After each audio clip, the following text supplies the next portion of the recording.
Gordon's whistle. Gordon was cross. Why should Henry have a new shape, he grumbled. A shape good enough for me is good enough for him. He goes gallivanting off to Crewe, leaving us to do his work. It's disgraceful. And there's another thing. Henry whistles too much. No respectable engine ever whistles loudly at stations.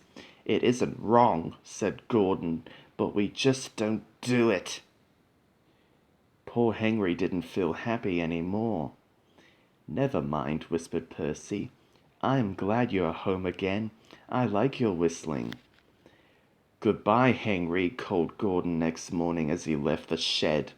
We are glad to have you with us again, but be sure and remember what I said about whistling. Later on, Henry took a slow train and presently stopped at Edward's station. "Hello, Henry," said Edward. "You look splendid.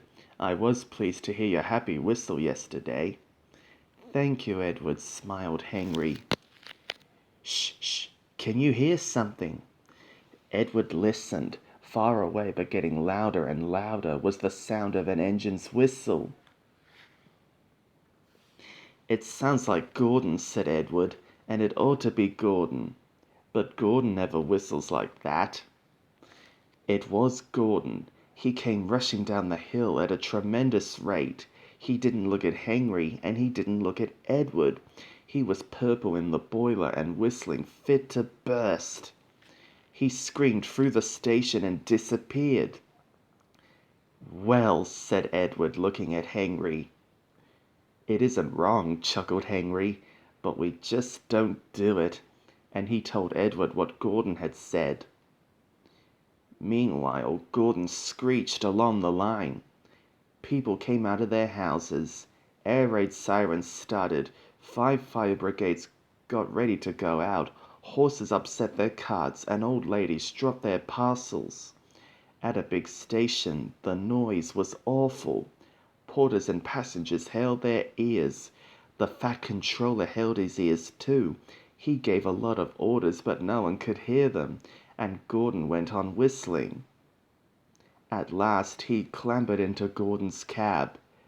"Take him away," he bellowed, "and stop that noise." Still whistling, Gordon puffed sadly away. He whistled as he crossed the points. He whistled on the siding.